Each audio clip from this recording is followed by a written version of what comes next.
42 ಹಾಗೂ 43ನೇ ಕವನ. ಉದುರಿದವು ಧರಣಿಯಲ್ಲಿ ಬಲು ಮಾಂಸದ ಸುರಕ್ತದ ಗಟ್ಟಿಗಳು, ಖಂಡದ ಸುಡಾಳದ ಜಿಗಿಯ ಪೇಸಿಕೆ ನಿಖರ 101 ಕೆದರಿದಳು.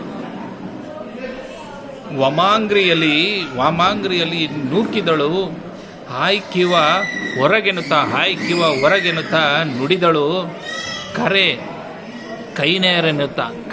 ಕೈನೇರ ಎನ್ನುತ್ತಾ ಕಠೋರ ಕೋಪದಲ್ಲಿ. ಅಂದರೆ ಆಗ ಗಾಂಧಾರಿಯು ಗರ್ಭದಿಂದ 101 ರಕ್ತಸಕ್ತವಾದ ಮಾಂಸಖಂಡದ ಏಸಿಗೆ ತರಿಸುವ ಒಳೆಯುವ ಗಟ್ಟಿಗಳು ನೆಲಕ್ಕೆ ಬಿದ್ದವು. ಅವಳು ತನ್ನ ಎಡಗಾಲಿನಿಂದ ಅವುಗಳನ್ನು ನೂಕಿ ಇವುಗಳನ್ನು ಹೊರಕ್ಕೆ ಹಾಕಲು ಪರಿಚಾರಿಕರನ್ನು ಕರೆಯಿರಿ ಎಂದು ಮಹಾಕೋಪದಿಂದ ಕೂಗಿದಳು.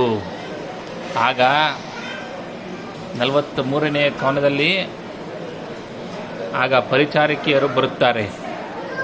ತನಗೆ ನಡುಗಿ ಕಾಂತಾಜನವು ಬಂದುದು, ತಾಯೇ ಬೇಸನ ಎನ್ನಲು ಬಿಸುಡುವ 100 ಹೊರಗೊಂಬ ಮುಹೂರ್ತದಲ್ಲಿ ಮುನೀಪ ವೇದವ್ಯಾಸನಾಕೆಯ ಮನೆಗೆ ಬಂದನು. ಕಂಡನೀ ಕಾಮಿನಿಯ ಕೋಲಾಹಲವಿದೇನೆನುತ್ತಾ ಬೆಸೆಗೊಂಡ.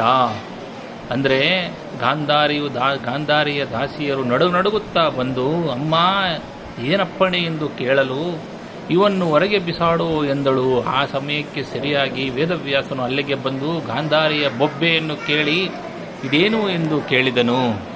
ಧನ್ಯವಾದಗಳು.